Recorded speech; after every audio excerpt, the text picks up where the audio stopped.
하나님이 주시는 계시에 반응하는 두 종류의 사람, 이렇게 제목을 붙일 수가 있을 겁니다. 하나님은요, 이 땅에 있는 사람들에게 하늘나라를 계속해서 계시하고 계시죠. 그걸 일반 계시라 이렇게 말하죠. 그죠?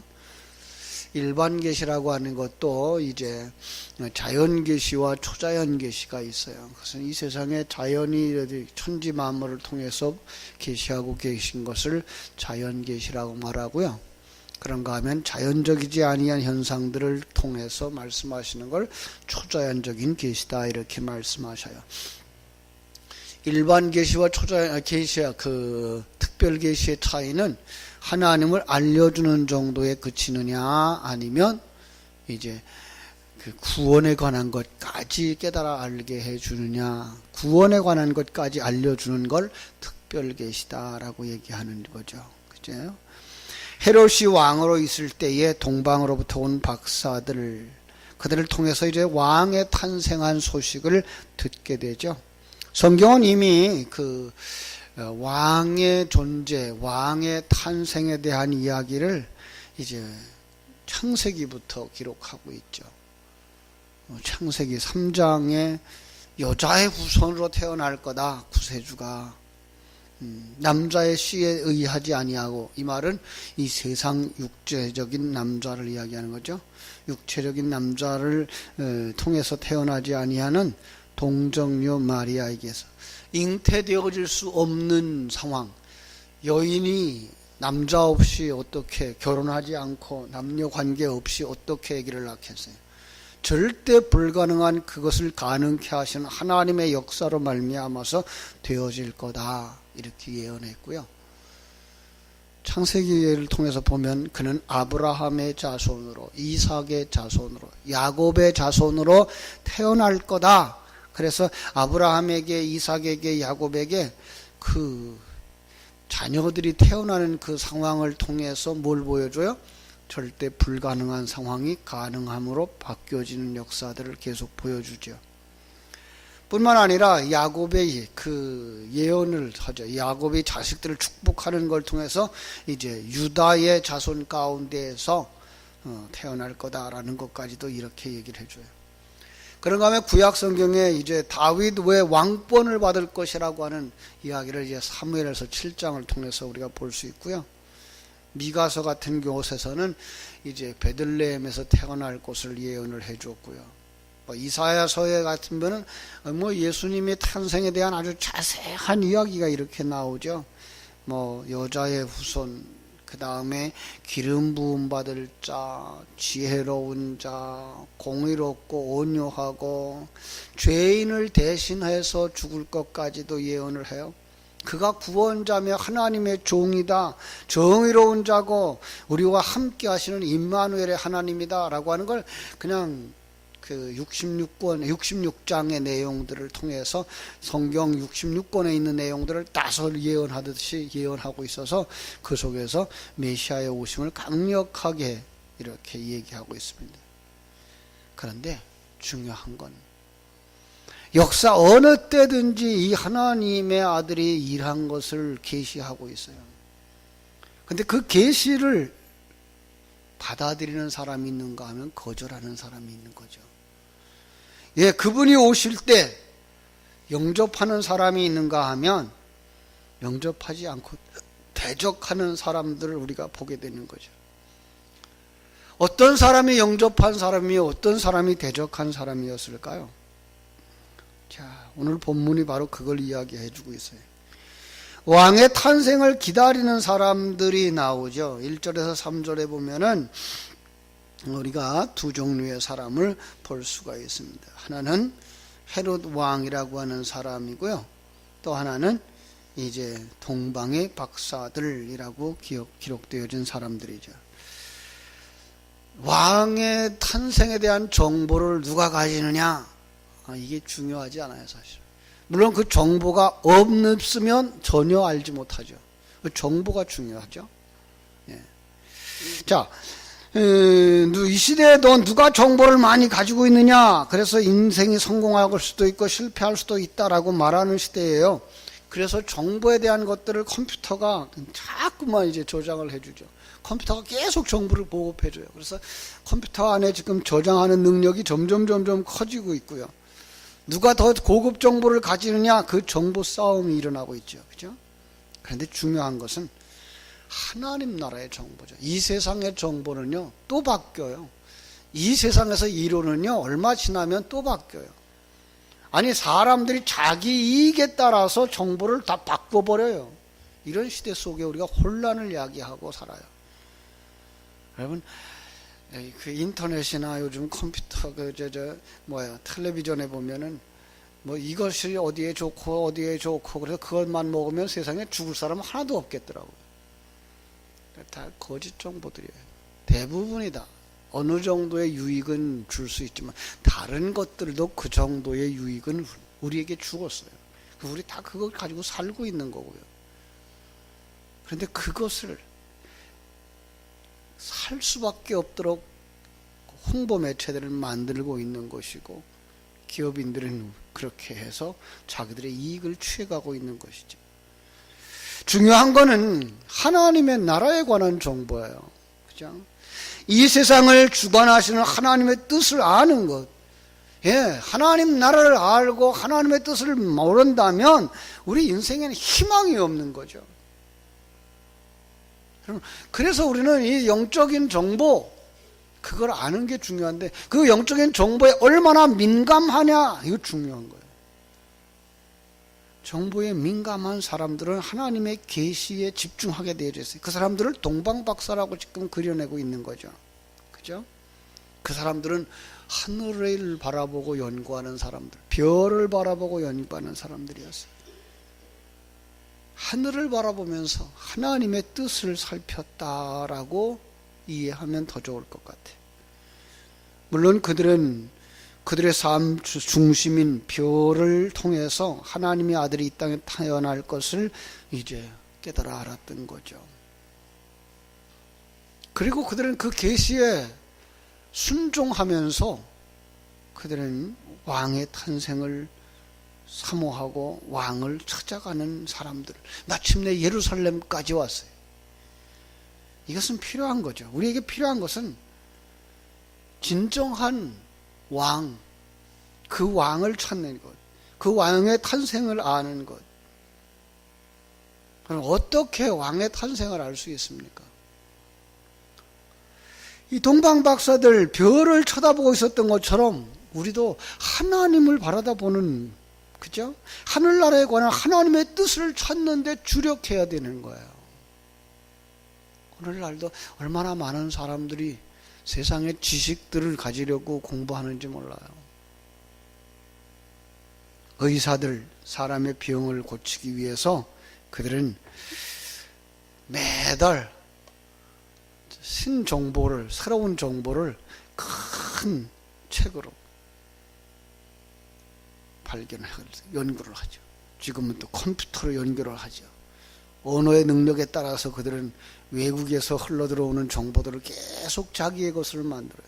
그렇게 연구하지 않으면 그들의 경쟁 세계 속에서 도태할 수밖에 없기 때문에 계속 연구를 하죠. 오늘 우리도 우리의 영혼을 위해서 연구해야 돼요. 어떤 걸? 하나님의 뜻을 연구해야 되죠. 그런데 여기 정보를 아주 잘 가지고 있는 사람이 있었어요. 서기관과 바리새인들이었어요. 대제사장들이었어요. 성경에 기록된 예언의 말씀을 알았어요. 아니, 남에게 이 예언의 말씀을 따라서 가르쳐 줄 만큼 지식도 있었어요. 그런데 그들이 가지고 있는 그 지식을 가지고 어떻게 살았어요? 그 지식에 의존하는 삶을 따라서 왕을 찾아가지 않았다는 거예요. 그래서 우리는 여기서 그 정보가 주어졌을 때, 그 계시가 주어졌을 때 그 계시에 따라서 어떻게 살아가느냐를 우리는 그들의 신앙이라고 말할 수가 있는 거죠. 그죠?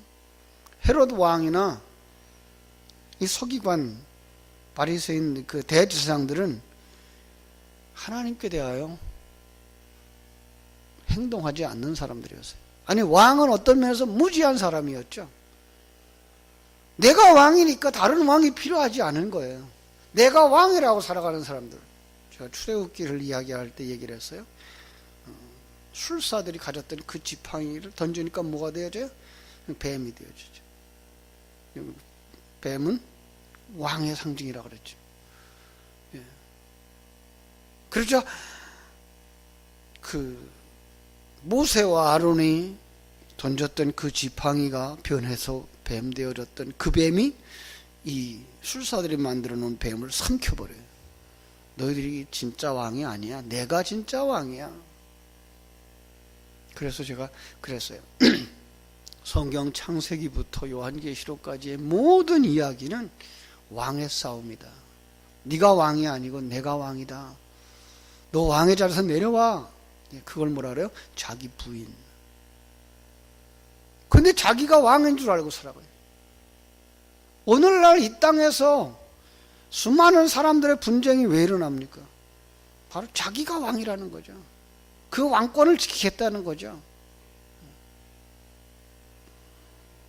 그러나 하나님은 그들의 왕노름하는 그 속에서 진정한 왕이 누구인가를 가르쳐 주죠. 여호와 하나님이 진정한 왕이야. 거기에다가 더 미련한 사람들이 있어요. 지식을 가지고 있는 사람들, 대제사장들과 서기관들, 그죠?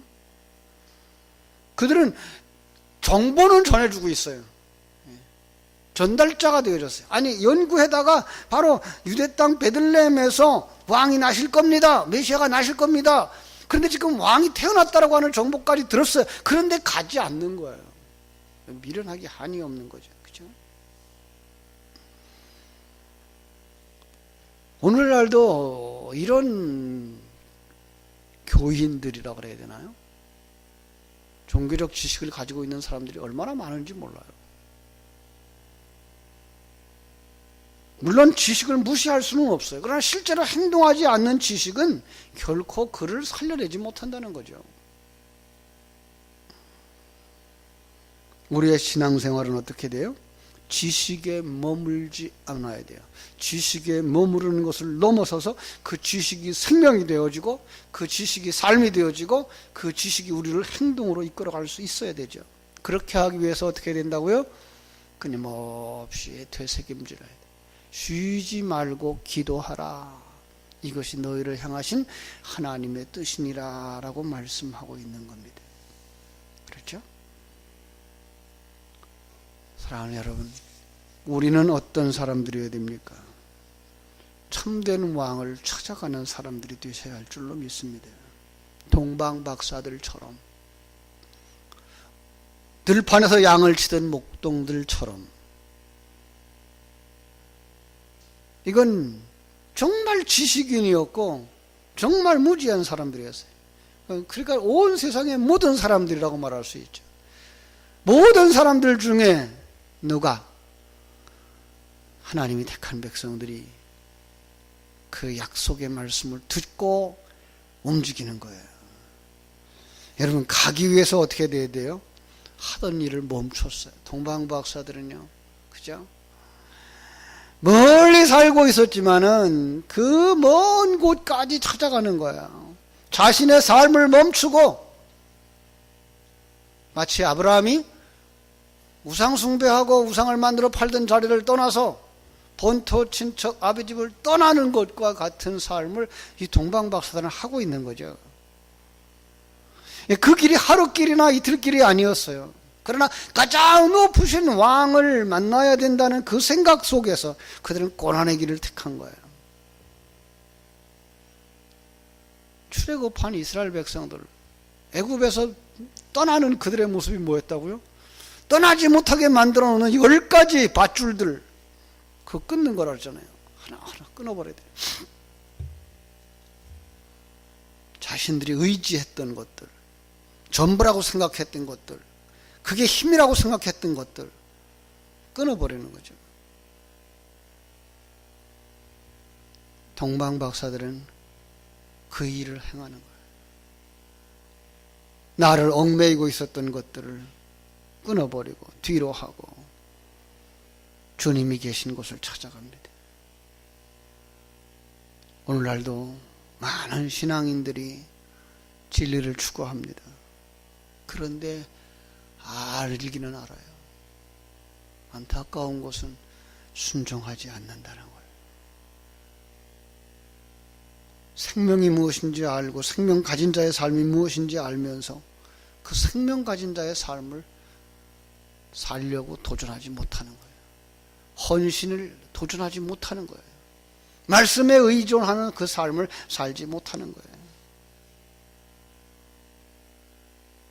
동방 박사들만 그랬어요. 들판에 양을 치던 목자들. 들판에서부터 어디까지 가야 돼요? 베들레헴 마구간까지 가야 되죠. 그러려면 어떻게 돼요? 양의 무리를 놓고 가야 되겠죠.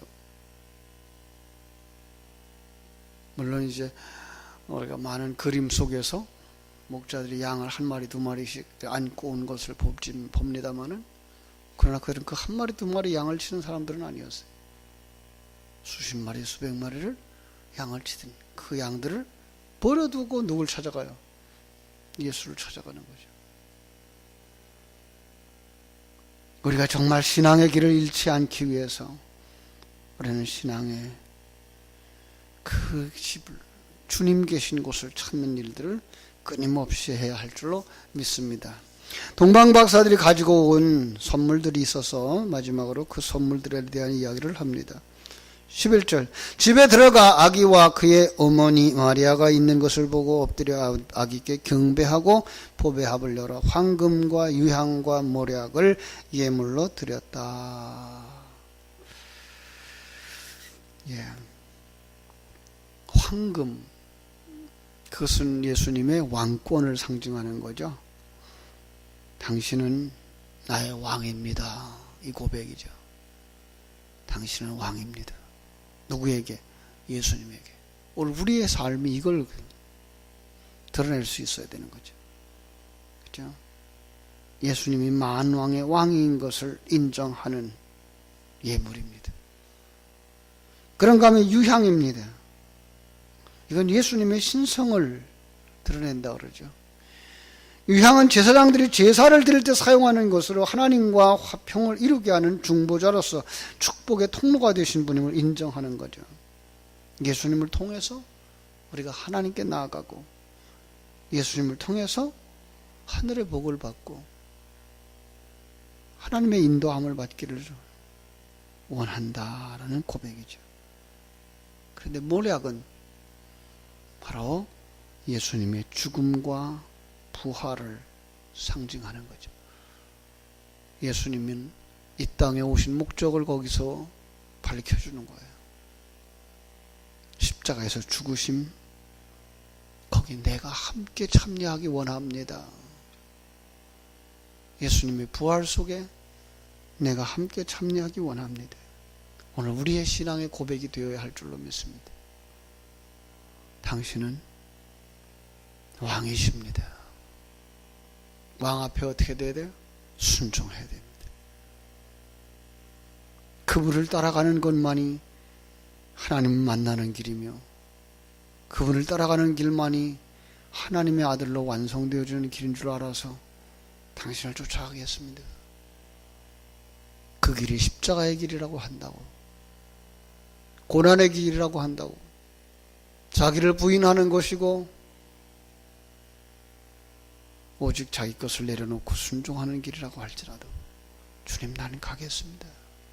고백하는 신앙의 고백이 하나님이 기뻐하시는 예물인 줄로 믿습니다. 오늘도 우리의 모든 것 내려놓고 주님의 인도하심을 따라서 주님의 사람이 되어져 주님 걸어가신 그 길을, 그래서 다른 길로 고국으로 돌아갔다. 이제까지 걸어왔던 그 길이 아닌 주님과 함께 가는 그 길, 다른 길로 가는 여러분들 되시기를 주님의 이름으로 축복합니다. 기도하겠습니다. 아버지 우리 하나님, 예수 그리스도가 이 땅에 태어났을 때에 예수님을 찾아왔던 동방박사들과 그러나 예수님이 탄생했다는 사실을 지식으로 알고 있었던 사람들의 모습을 대조하면서 우리의 신앙은 지식으로 알고 있는 것이나 여전히 자기가 왕이기 때문에 왕으로 태어나신 이를 죽이려고 하는 어리석고 미련한 자들은 아닌지 우리 자신을 점검해 볼 수 있게 해주시고 동방박사들처럼 하나님의 계시에 순종하면서 행동할 수 있는 사람들, 마침내 하나님 앞에 황금과 유향과 모략을 예물로 드릴 수 있었듯이 우리의 진정한 고백, 당신은 왕이십니다. 당신은 우리의 중보자이십니다. 그래서 우리들은 당신과 함께 그 십자가의 길을 걸어가기를 원하며 그리고 부활의 길을 걸어가기 원합니다. 고백하는 참다운 고백을 우리가 가지고 주님을 따라가는 복 있는 성도들 되게 하여 주시옵소서. 오늘 하루의 삶도 주님께 부탁드리며 거룩하신 예수님 이름으로 기도하옵나이다. 아멘.